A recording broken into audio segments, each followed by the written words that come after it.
أنتوني من جديد أهلا وسهلا. يعني أنت فرد من أفراد هيدي المنطقة وفرد من أفراد المحمية صرت. انا بحس حالي بشوف مع انه ماني بشوف، بس مش معقول ليش ما بعرف ليش قلبي بيروح لهون. انا من 4 سنين تعرفنا على بعضنا وفتنا على الشوف وبلشنا نصور، ويمكن اليوم اكثر فيديوز مصورين بهيدي المنطقه.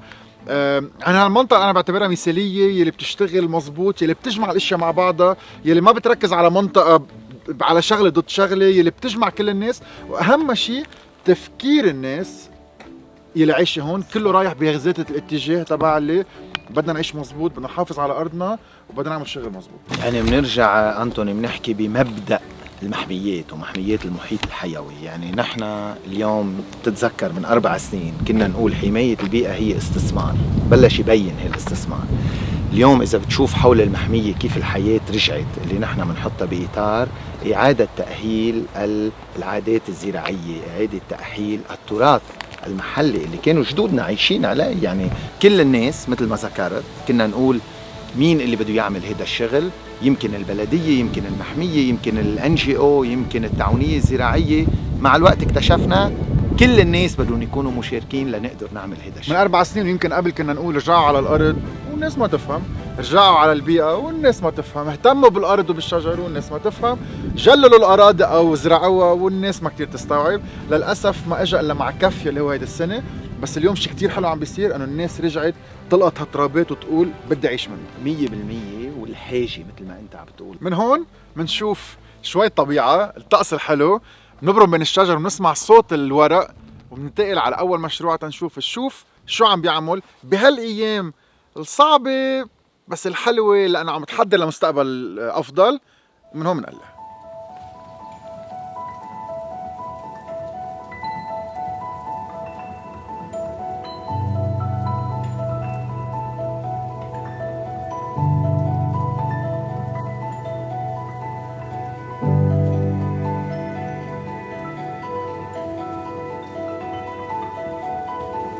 أنا اللي كان فاجئني من 4 سنين ومن وقتها ما تعرفنا على بعض إنه بتعملوا شيء من مشي، إذا فينا نقولها بهالطريقة. إنه تخيلوا اليوم نحن واقفين على طريق، بنص الطريق عم تتمشوا بتشوفوا أكثر من 3 4 5000 متر عم بتشحلوا بس هون. وشحاله بتقولوا طيب اوكي فاين، ما هي الطبيعه بتسلي حالها، بس هول الشحاله رح قديش رح يفيدوا ناس. يعني هيدا واحد من هالنماذج اللي عم نحكي عنها. هيدي شو بنسميها نحن باللغة تبعنا الشفاية، اللي هي منشيلها ومنحتار شو بدنا نعمل فيها. بنعرف نحن شو سبب حرائق الغابات بلبنان. 95% من حرائق الغابات بسبب هودي. بيجمعهم المزارع ما بيعرف شو بده يعمل فيهم، بيولعهم. جينا بنفرم هالمواد ببساطة، بنحولهم لنشارة، وهيدي نشارة بنخلطها بسواد اللي هو سواد الدجاج. بتعرف بلبنان عندنا مشكلة طويلة عريضة، وين بدنا نروح بسواد الدجاج وكيف بنستعمله وشو الطريقة الأمثل لأنه يفيد لنا التربة. بنخلطهم مع بعضهم، لقينا معادلة 1/5 يعني، وهودي بيرجعوا على الأراضي الزراعية. فينا نخلطهم بجفت الزيتون ونعمل فيهم هيدا استعمال تاني، بنخلطه مع جفت الزيتون وبنعمل بريكات اللي صرنا كتير حاكيين عنها. استعمال ثالث بناخدهم وبنحطهم على وجه الأرض بالأراضي الزراعية أو بالمشاريع التحريج منشان نخفف التبخر، لأنه هن هيدي بنسميها عملية المالشينج، يعني بنغطي وجه الأرض منشان نخفف تبخر المي، وبالتالي بنخفف استخدام المي. أهمية هيدا الشيء، أراضينا الزراعية تعبانة عبر السنين والسنين، وعم نستعمل هالمواد الكيميائية وعم نستعمل هالمواد المصنعة. إذا بكل ضيعة وبكل منطقة بنطلع لنا بالسنة 400-500 طن من هالمواد، تخيل شو بيصير بالزراعة بعد 10 سنين. هيدي هي وحدة من المخططات اللي عم نطورها. اليوم بالشوف في عنا 6 وحدات تسبيخ كبار عم ينعملوا. كبار يعني لما نقول كبار عم نحكي من 200 طن وطلوع. من وين عم يجوا المواد لإلهم؟ من تشحيل هالغابات وتشحيل هالأحراج، ومن تشحيل الأراضي الزراعية. عندي أرض لازم أفكر صح. 12 شهر بالسنة فيني اشتغل فيها 12 شهر بالسنة، إن كان عم بزرع إن كان عم بحضر. شو بنقول للناس اليوم إذا بتطلع بهيدي الغابات اللي من شحلناها ونظفناها كانت كلها أراضي زراعية، تركناها مع الوقت اجت غابات حلت محلها الأراضي الزراعية، وهذا جزء من مشاكل حرائق الغابات بلبنان. يعني غيرنا اللي بنسميه اللاند كفر، يعني الغطاء النباتي على هيدي النباتات. اليوم اللي عم نجرب نعمله بيناها هيدي أرض زراعية، عم نلاقي سيناريوز نحن والمزارعين إنه خايفين نزرعها، وأكيد فينا نشتغل فيها 12 شهر. في نزرع توم هلا 100%. واحصد أول الربيع بالضبط. هلا نحن المزارعين اليوم شو عم بيعملوا؟ عم بيشحلوا وينظفوا كذا وبيروحوا على الزراعات الشتوية اللي هي التوم. هلا الملفوف صار بده يبلش ينشال، ببلش القمح، كل الحبوب يعني بتبلش هلا بالشتوية. بيجي موسم الربيع بنبلش بالخضرة، وطبعا الفواكه بتكون الاشجار بهالوقت بكون عم شحل، بكون عم بحضر. ما فيني اقول الارض يلا بكره بالصيفيه بحط لي خستين فيهم، غيرت المعطيات. ما بيمشي، بدك انت الارض تهتم فيها على مدار السنه.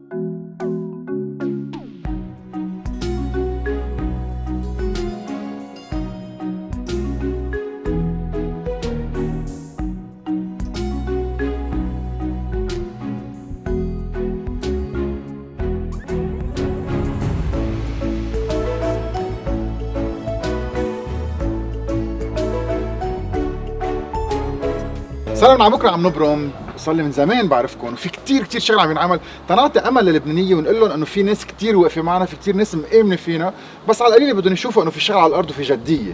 صح. اليوم كل هالمشاريع بمساعده ودعم مين؟ اليوم كل نهار بنسمع انه عندنا في برامج عم يدعموا الناس اللي هي تاثرت بهالوضع الاقتصادي اللي موجود. البرامج اللي عم يتنفذوا بالشوف حاليا هن من خلال برنامج الامم المتحده الانمائي UNDP، وبرنامج الغذاء العالمي WFP، وبتمويل من UKAID والBMZ ألمانيا. في كتير مساعدات عم تجي على لبنان، اتركوا امل شوي، في كتير ناس عم تدعم لبنان، ما بدهم منا الا نكون جديه، نصرفهم المحل المضبوط ونفرجيهم انه الشغل جدي.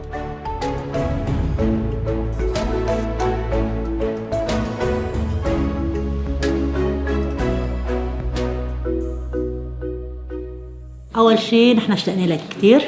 ثاني شيء عملت لك مناقيش عصاج وكله بلدي، قمح بلدي وكشك معزة بلدي، وتعلمنا طريقة الشنكليش البلدي بحليب بقر وعملتها وجيت لدوقك اياها. الدورة اللي اخذناها انه تعلمتنا اشياء كثيرة، مثل يعني احنا اكيد نضاف، بس تعلمنا اكثر انه شو لازم نعمل. يعني انا ما كنت اغلي المرطبين صوبونهم صوبني قبل ما استعملهم، اسا تعلمت انه لازم اغليهم 10 دقائق بالمي والخل قبل ما استعملهم. لانه ويا ريتني تعلمت من زمان اشياء كثيره. جوليا تمريز من المعاصر. صحيح نحن عنا خبرة، بس الخبرة اللي عنا مش كافية، لأنه كمان الإنسان بحاجة ليكون عنده خبرة أكتر.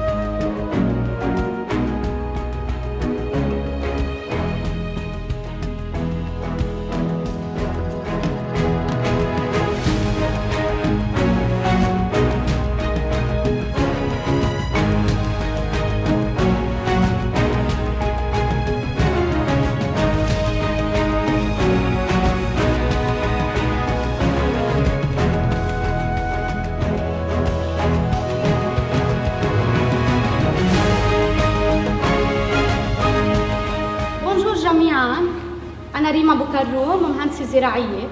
نحن رح نحكي عن إدارة الأعمال الزراعية أو الاقتصاد الزراعي. الفكرة من هيدا التبرين إنه نحن نحول أي مشروع زراعي حتى لو مشروع زراعي صغير صوب مشروع تجاري، يعني مشروع موجه للسوق، نقدر نحن نطلع ربح من وراه. وإذا واجهتنا أي مشكلة أو أي خطر كيف نعالج هيدا المشكلة وهيدا الخطر اللي عنا إياه.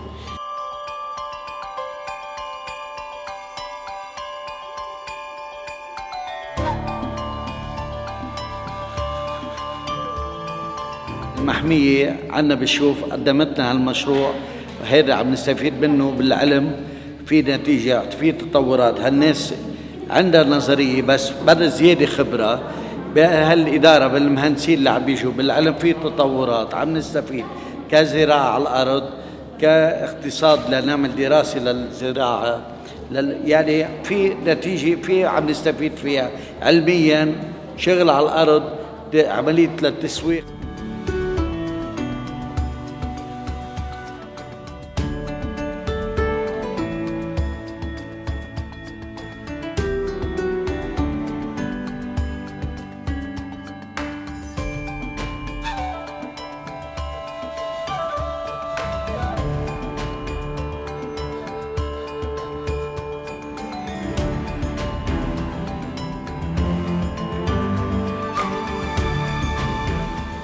وقت ما جيت على الشوف وبنحكي عن الدروب كتير تعلمت بهذا الموضوع، وتعلمت كتير قديش حلوين، قديش بيخلونا ما ندعس وين ما كان لانه في ارز وين ما كان وحتى ما بنشوفهم، وقديش لهم افادات اكثر بكتير ما انتم بتعرفوا. كم درب عندكم؟ شو اهميتهم؟ واليوم شو عم نعمل؟ اوكي، عندنا بمحمية الجشوف وبالقرى المحيطة عندنا تقريبا 500 كيلومتر من الدروب المؤهلة للمشي، موزعين بكل الضيعة، بنبلش من نيحة لنوصل لعين دارة. اللي عم نعمله هلا نحن بالمحمية مع UNDP الممول من UK Aid بهذا المشروع، عم نرجع نأهل هذا الدروب، عم نظبط لهم الحجار، عم ننظفهم لنأمن سلامة الزاير وهو عم بيمشي بقلب الغابة. لا رائعين، يعني مظبطين لدرجة مثل كأنه كامب كشافة، حجرة حد التانية بيطلع عبالكم تمشوا عليهم وما تدعسوا وين ما كان. نسيت أعرفكم، سارة أنا عندي على التليفون اسمها سارة محمية، ساعات بدي شيء بالمحمية بدي سارة، سوشيال ميديا ومهتمة عن هول اخبار الصور. بعطيك صور حلوين كتير اذا بدي. ثانك يو.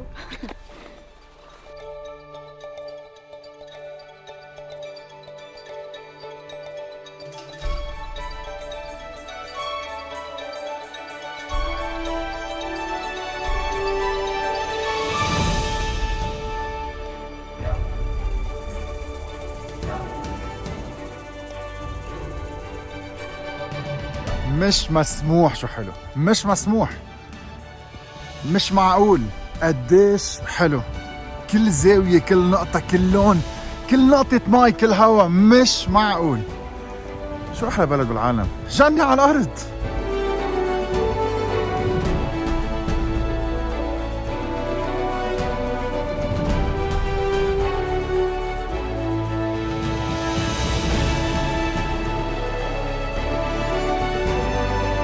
روعة روعة روعة، مناظر بتعقد وذكرتنا بأيام الكشافة، لأنه الحجرة حد الحجرة، دروب طويلة طويلة بتوصل، بتبلشوا بمحل بتخلصوا بمحل، وحتى في دروب بتوصل الثلاث الأحراش مع بعضهم. محمية كتير كبيرة، بتمشوا بين الشجر، وأهم شيء ما بتدعسوا محل. وأنتوا عم توقفوا، أول شيء الماي نزل على وجه، الهوايات كتير حلوين، تطلعوا بتشوفوا النقط، بتشوفوا الأرزات، بتشوفوا كويز صنوبر، وأهم شيء واللي محكينا فيه، بتعرفوا كم شخص بيشغلوا؟ ميات الاشخاص اشتغلت بس تتظبط هالدروب وتحضرها تكل الزوار تنبسط فيها وتحس حالها كأنها سافرت هي بلبنان، لانه الشغل المعمول سوبر بروفيشنال.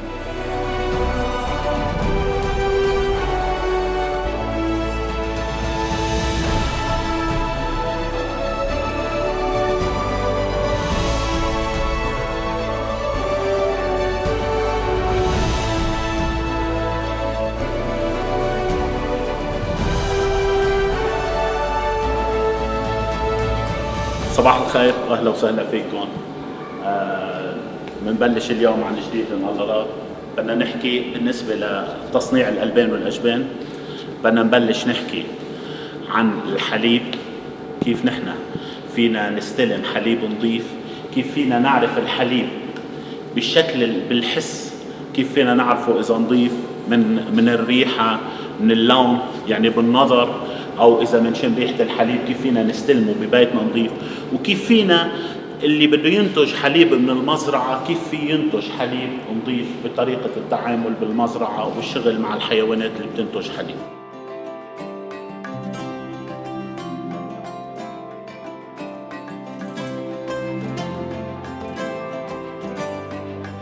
عم نعمل دورة بأهميتها تربية المواشي، كيف نتعامل مع المواشي كلها، شو أهمية الحليب، البيض، شو بنفعتهم للإنسان، أحلى كل شيء ناخده طازة، النظافة كتير مهمة، أكيد ما نعمل أجبان، كتير شيء حلو إنه نتعلم نحن نعمل ببيوتنا أحلى ما نجيب من الخالص.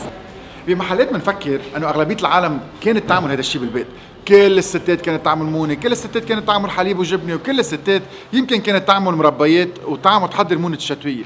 بس اليوم الكثير مهم اللي عم بيصير انه عم بيتعلموا كل العالم the why of things، ليش بغلي، ليش بنظف، ليش بعمل باسترايزيشن على الطريقه العاديه، وتهيين الامور وتسهيل الامور كل واحد يتعلم كيف لازم يشتغل. بتطور الدنيا ب 2020 واكثر واكثر، كيف واحد بيقدر يعمل منتوج لإله وللعالم يكون عنده مواصفات فينا نقول عالميه، ويضاين ويصير يعرف ليش هالشغله ضاينت او ليش هالشغله ما ضاينت بعلم كتير حلو.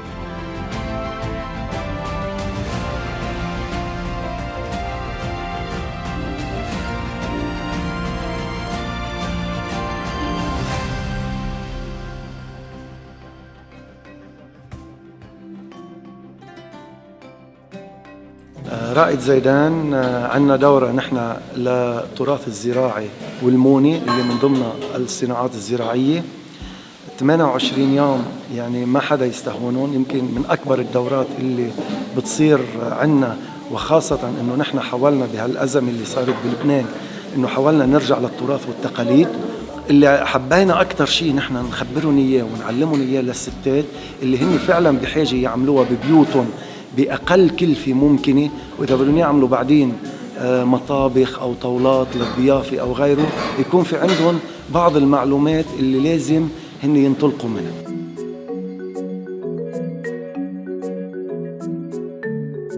هيدا الدورة كتير فادتنا كتير، مثل ما قالت عم نتعلم اشياء قديمة كتير، وقصة عم نعمل مربى تفاح، كمان ما عم ندخل اي مواد اصطناعية، عم نحامض بالحامض الطبيعي. واهلا وسهلا فيكم. نحن انبسطنا كمان بهالدورة كتير، وحبينا نتعلم يكون عندنا خبرة أكتر. يعني قد ما يكون الواحد معلم وهيك بيجي تعليم أهم وشيء قديم أحلى كمان. حلو بهيك إنه نحن كنا نشتري كله من السوق، جبنة ولبنة وهالقصص هودي. هلا بتعليمنا لهالموضوع هيك صرنا بالبيت بدنا نعمل كل هالاشياء. نداء تمراز من معاصر الشوف. هلا عم نعمل الفريكة المعترف فيها انه هي القمح الاخضر، القمح المشوي اللي هي بتنعمل باللحمه وبالدجاج. هلا نحن عم نسويها اليوم بالدجاج.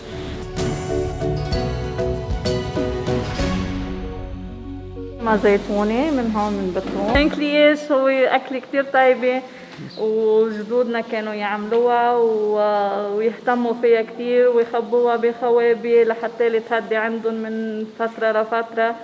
هي عبارة عن لبن الحامض اللي واصل لدرجة الحموضة أكتر من ما هو حامض، بينحط على النار، بينحط له ملح وبينغلى، بيرجع بس يبرد، بيتفرفت هيك شوي وبيتقرص حسب النكهات اللي واحد بحبها.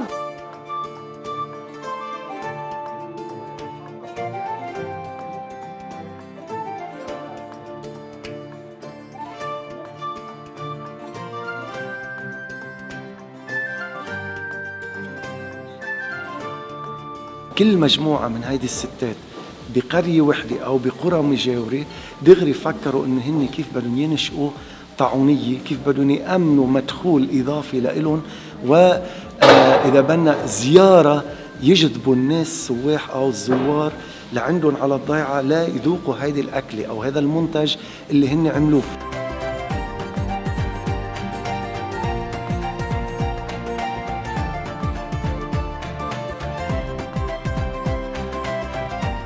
فريكة دجاج وسلطة. This is the best way to have it.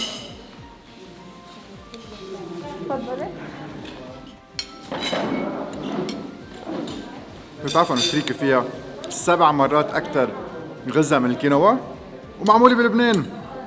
القمح الأخضر قبل ما يصير قمح خرج الخبز بينطبخ مزبوط، بيغذي كتير، طيب، الدنتي، شوي مثل الريزوتو، full of flavor.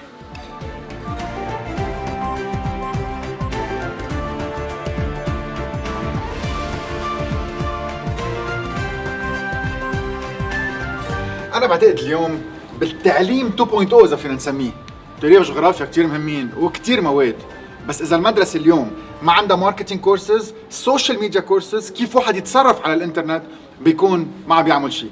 من هيدي الشغلة رح انطلق اخبركم شو صار اليوم. قديش مهم نعلم هالستات، قديش مهم نعلم كل هالعالم، قديش مهم نفتح عيوننا على العلم وطريقة التصرف بهالعالم الجديد اللي عم بيتغير، إن كان عالميا وإن كان بلبنان بهذا الوضع الاقتصادي الصعب.